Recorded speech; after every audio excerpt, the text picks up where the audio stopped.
Lucas sat alone at the edge of the Hamilton Preparatory Dining Hall, surrounded by the clinking of silverware and the loud chatter of students. His plain sandwich sat untouched on the table. He wasn't hungry, not when the sting of mockery from earlier in the day still clung to him. Around him, kids dressed in perfectly tailored uniforms laughed and joked, their shiny shoes tapping against the polished marble floors. They moved in tight, confident groups, as if they belonged to a world Lucas could only observe from the outside. Lucas wasn't like them. His uniform was second-hand, the edges of the blazer worn and frayed. His shoes had been polished so many times that the leather had started to crack. It didn't take long for the other students to notice these things. To them, Lucas wasn't just quiet, he was poor, and at Hamilton Prep, being poor was a sin. "Hey, Lucas." Samantha called out from across the hall. She was surrounded by her usual entourage of friends, all of them smirking as they watched him. Samantha's honey-blonde hair seemed to shimmer under the light, and her sharp, confident voice carried across the room. "Lose your gold spoon? Or did you never have one?" Her friends burst into laughter. Lucas felt his cheeks burn, but he refused to look up. He clenched his fists under the table and stared at his sandwich. He had learned early on that reacting only made things worse. If he stayed quiet, they might get bored and move on. "Leave him alone," one of the younger boys at a nearby table muttered, but his voice was barely audible over the laughter. Samantha ignored him. As the teasing continued, Lucas felt the familiar pang of loneliness. He had earned a scholarship to this school through hard work and determination, but no amount of effort seemed to earn him respect from his peers. To them, Lucas would always be the boy who didn't belong. What they didn't know was that Lucas had a secret. It was a secret he didn't fully understand himself, but it was there, buried deep in the shadows of his past. And soon, it would change everything. The rain pattered softly against the windows of the dormitory as Lucas sat on his small, neatly made bed. He was lost in the pages of an old library book, its worn cover barely holding together. Reading was his escape, a way to forget the sharp comments and the isolation he felt every day. A sudden knock on the door startled him. He hesitated before calling out, "Come in." The door creaked open, revealing Mr. Grant, the history teacher who always seemed to have a soft spot for the underdogs. His graying hair was slightly damp from the rain, and his warm smile made Lucas relax a little. "Lucas, I thought I'd stop by before heading home," Mr. Grant said, holding out a thick envelope. "This came for you." Lucas blinked in surprise. "For me?" "Yes. It's not every day a student at Hamilton Prep receives an invitation sealed in gold," Mr. Grant said, his voice tinged with curiosity. Lucas took the envelope and ran his fingers over the smooth paper. The golden seal bore an intricate emblem he didn't recognize. Slowly, he broke the seal and pulled out a letter. The elegant script inside read, "You are cordially invited to the Hamilton Gala, an exclusive evening celebrating the legacies of our school's most esteemed families. Formal attire required." His heart sank. "This has to be a mistake," Lucas muttered, holding the letter out to Mr. Grant. Mr. Grant studied it for a moment, then shook his head. "I don't think so, Lucas. Someone wants you there." "But why?" "I don't have a legacy." "I don't have anything," Lucas said, the weight of his words pressing down on him. Mr. Grant placed a hand on Lucas's shoulder. "Sometimes, the world sees things in us that we can't see in ourselves. Maybe this is one of those times." Lucas stared at the letter, his mind racing. The gala was a world he had no place in, yet it felt like the beginning of something bigger, something he couldn't quite put into words. Clutching the letter, he felt a mix of fear and curiosity. Deep down, he knew his life was about to change forever. The evening of the Hamilton Gala arrived sooner than Lucas had expected. He stood in front of the cracked mirror in his dormitory, wearing a suit that Mr. Grant had helped him tailor. It wasn't new, far from it, but Mr. Grant had done his best to make it fit. Lucas tugged at the collar, feeling out of place even before leaving his room. "You'll do just fine," Mr. Grant had said earlier, giving him a reassuring pat on the shoulder. Lucas wasn't so sure. The gala was held in the Grand Hamilton Prep Ballroom, a place he had only seen in photographs. As he walked in, Lucas felt like he'd stepped into another world. Crystal chandeliers sparkled overhead, casting golden light over the crowd of elegantly dressed guests. Waiters in crisp uniforms carried trays of sparkling drinks and hors d'oeuvres. The air smelled of expensive perfume and polished wood. Lucas's stomach churned as he spotted familiar faces among the crowd, Samantha and her friends. They were dressed to perfection, their outfits screaming wealth and privilege. Samantha's gaze landed on Lucas, and her lips curled into a mocking smile. "Lucas," she said, her voice loud enough for everyone around her to hear. "What are you doing here? Did someone let the help in by mistake?" Her friends giggled, and Lucas felt his face grow hot. He wanted to turn and leave, but something kept him rooted to the spot. The lights in the room dimmed, and a man in a sharp black suit stepped onto the stage. He tapped the microphone, silencing the crowd. "Ladies and gentlemen, thank you for joining us tonight," he began. "This evening, we honor the legacy of the Harper family, one of Hamilton's most esteemed benefactors. And tonight, we are pleased to introduce someone very special, the heir to the Harper fortune." Lucas barely paid attention. He was too busy wishing he could disappear. Then, the man's next words froze him in place. "Please welcome Lucas Harper, the long-lost heir." The room went completely silent. Lucas's heart pounded as every eye in the room turned to him. Someone gently nudged him toward the stage, but his feet felt like lead. The world spun around him as he walked forward, the weight of the announcement crashing down on him. The ballroom buzzed with whispers as Lucas stood on the stage, every pair of eyes in the room glued to him. The man at the microphone smiled warmly and gestured toward Lucas.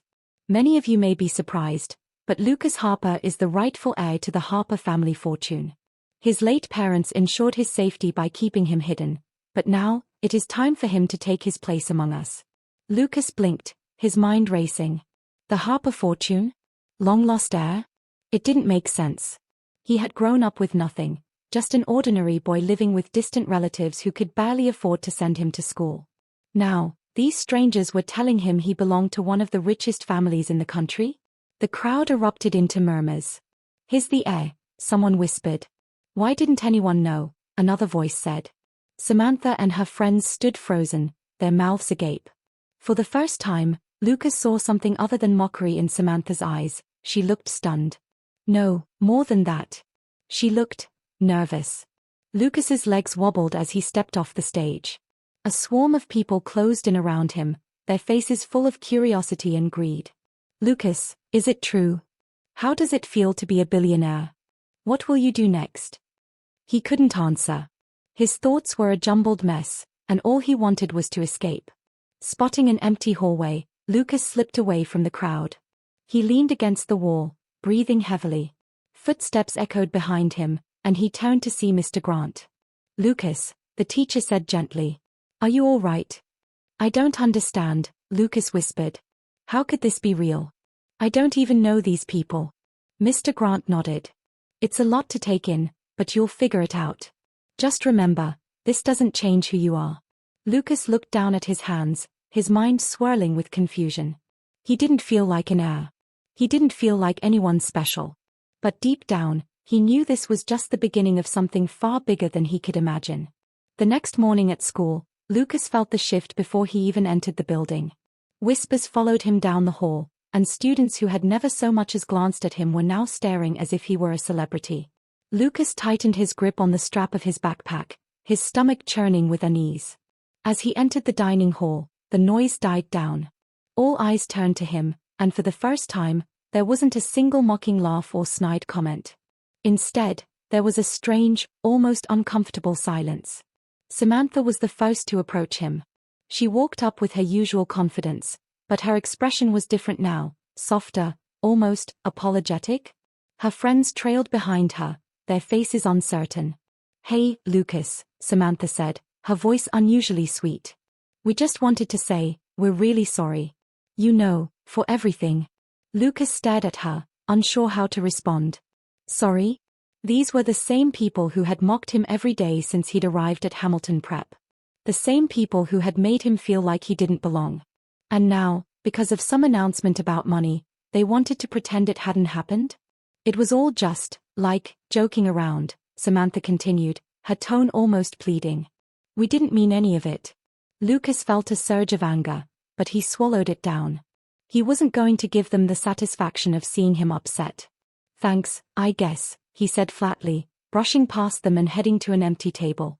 As he sat down, Lucas couldn't shake the bitter taste in his mouth. Was this what wealth did? Did it make people forget their cruelty? Or was it just that they thought they could use him now? He wasn't sure, but he knew one thing: he wasn't going to let them win. He might be the heir to a fortune, but that didn't mean he had to play by their rules. For the first time, Lucas felt a flicker of power, not because of his new status, but because he realized he didn't need their approval. And as the day went on, that flicker began to grow. The days after the gala were strange for Lucas. Suddenly, the very people who used to ignore or tease him now wanted to be near him. Teachers smiled a little wider when they saw him, and students whispered about him wherever he went. But no one's change in behavior confused him more than Samantha's. It started small. She began sitting closer to him in class and occasionally asking him questions about their homework. Then, she started joining him at lunch, flashing him her best smile. "So, Lucas," she said one afternoon, twirling a strand of her blonde hair, "how does it feel to be the most interesting person at Hamilton Prep?" Lucas shrugged, not meeting her gaze. "I don't know about that." "Well, you are. Everyone's talking about you," she said, leaning in. Her voice was sweet, but Lucas couldn't shake the feeling that it was all an act. He thought back to all the times Samantha had teased him, all the cruel jokes and mocking laughter. Now, she acted as if none of that had ever happened. Lucas wanted to believe she had changed, but a part of him was wary. Was she being friendly because she felt bad, or was it because she thought he could offer her something now that he was rich? "Why are you being nice to me all of a sudden?" Lucas asked bluntly, catching her off guard. Samantha blinked, then quickly recovered. I guess I realized I was wrong about you. You're not who I thought you were." Lucas raised an eyebrow. "And who did you think I was?" Samantha hesitated. "Someone who didn't matter," she admitted softly. "But I see now that I was wrong. You're different." Lucas didn't respond. He wasn't sure whether to believe her. Part of him wanted to give her a chance, to think that maybe people could change. But another part of him couldn't forget the way she had treated him before. Mr. Grant's words echoed in his mind: "Not everyone who smiles at you is your friend." Lucas decided to keep his guard up. If Samantha wanted to be his friend, she'd have to prove it. One morning, Lucas woke up to find his desk drawer open and his journal missing. Panic gripped him as he searched his room, pulling open drawers and checking under his bed. The journal wasn't just any notebook. It held his private thoughts, dreams, and fears. If someone had taken it, they would know everything about him. His heart pounded as he thought about who could have done it.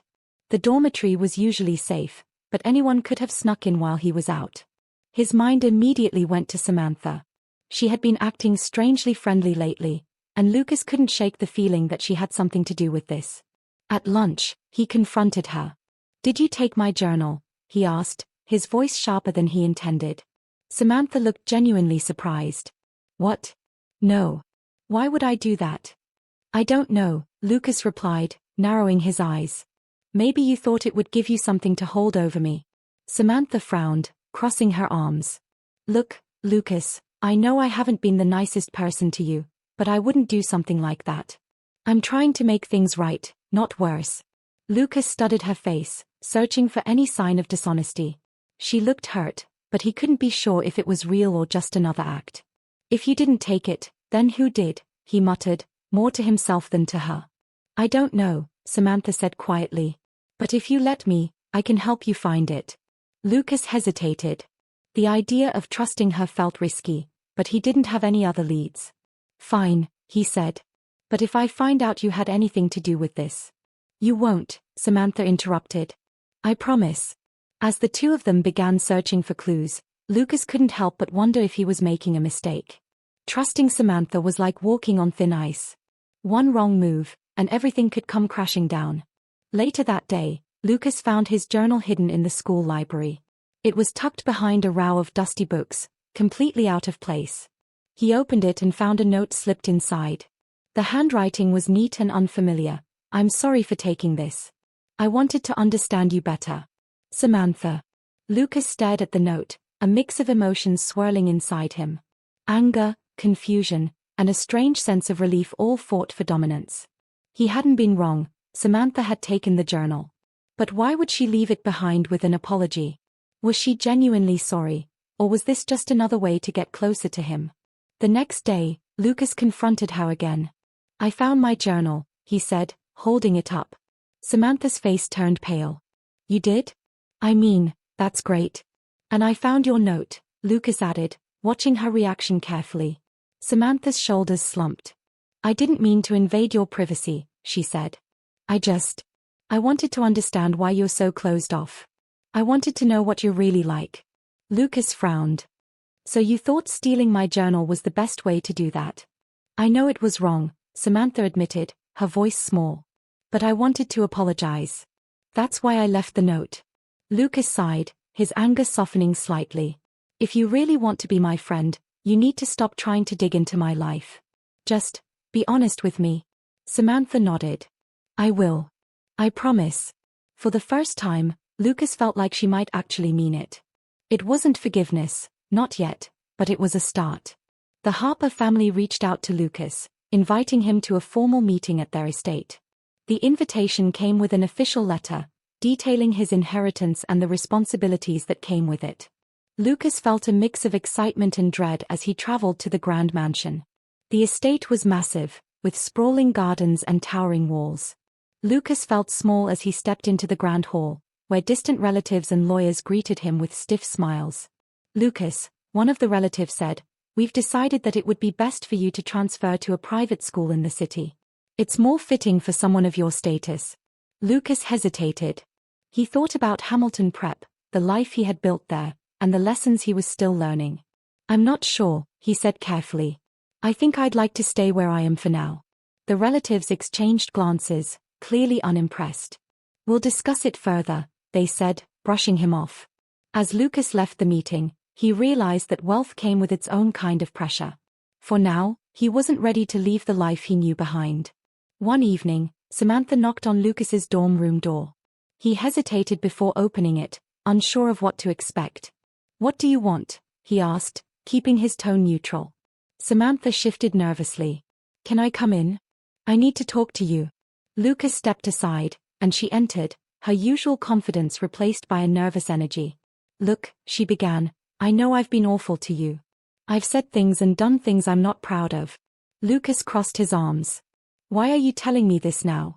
Because I can't keep pretending it didn't happen, Samantha admitted, her voice trembling. I was jealous of you, Lucas. You're smart, hardworking, and now, you're rich. I didn't know how to handle it, so I lashed out. But I don't want to be that person anymore.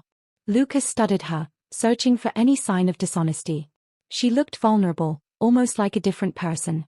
Do you really mean that? He asked. Samantha nodded. I do.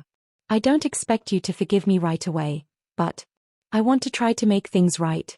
Lucas hesitated, then finally said, okay. But actions speak louder than words, Samantha.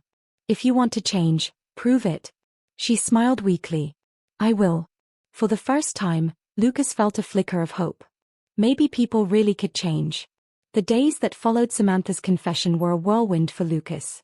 His life had turned upside down since the gala, and every day seemed to bring a new challenge. Between navigating his newfound fame at school, dealing with the pressures from his wealthy relatives, and figuring out who his true friends were, Lucas barely had time to think. But then, one evening, Mr. Grant asked to speak with him. They met in the quiet of the library, surrounded by rows of books that always felt like a safe haven to Lucas. How are you holding up? Mr. Grant asked, his voice gentle. Lucas shrugged. I don't know. It's a lot. Everyone expects something from me now, and I don't even know who I'm supposed to be. Mr. Grant nodded thoughtfully. Let me ask you this. If you could choose who you wanted to be, without anyone else's opinions or expectations, what would you do? Lucas thought about it for a long moment. I'd help people like me, he said finally. Kids who feel like they don't belong because they don't have money or fancy clothes. I don't want anyone else to feel the way I did. Mr. Grant smiled. Then maybe that's your answer. The idea stuck with Lucas. Over the next few weeks, he began to form a plan. Instead of transferring to a new school, he decided to stay at Hamilton Prep. But he wouldn't just stay, he would use his newfound resources to make a difference. Lucas approached the school's administration and proposed a scholarship program to help other underprivileged students attend Hamilton Prep. The administration was hesitant at first, but Lucas's determination won them over. Soon, the Harper Scholarship Program was officially launched, providing opportunities for students who, like Lucas, had dreams bigger than their circumstances. As word spread, Samantha surprised Lucas by offering to help with the program. "I want to be part of this," she said, her voice sincere. "Maybe it's my way of making up for everything." Lucas agreed, and together they began to build something that would outlast their time at the school, a legacy of kindness and opportunity. Graduation day came faster than Lucas could have imagined. The entire senior class gathered in the school's grand auditorium, dressed in caps and gowns. Lucas sat quietly in his seat, reflecting on how much had changed since he first arrived at Hamilton Prep. Back then, he was just the quiet boy in the corner, trying to survive each day. Now, he was someone entirely different, someone who had found his voice, his purpose, and his worth. When his name was called to give a speech, Lucas stood and walked to the podium. The room fell silent, every eye on him. For a moment, he felt the familiar rush of nerves, but then he took a deep breath and began. "When I first came to Hamilton Prep, I thought I didn't belong," he said. "I thought my worth was tied to what I didn't have: money, fancy clothes, a name that mattered. But I was wrong." He looked out at the crowd, his voice steady. "What I've learned is that true worth doesn't come from what's in your bank account. It comes from your kindness, your courage, and your willingness to make the world a little better than you found it." The audience was silent, hanging on his every word. To anyone who's ever felt like they don't belong, like they are not enough, know that you are. You don't need wealth to have value. You just need heart. As Lucas stepped down from the podium, the room erupted in applause. His classmates, teachers, and even Samantha gave him a standing ovation. For the first time, Lucas felt truly at peace. He wasn't just the heir to a fortune, he was the heir to his own story, one he had written with courage and kindness. As the ceremony ended, Lucas stood with Samantha and Mr. Grant, watching the crowd scatter. "You've come a long way," Mr. Grant said with a proud smile. "Yeah," Lucas replied, a small smile tugging at his lips. "But this is just the beginning." If you are a lover of great stories, subscribe now to TalesHive and never miss a tale.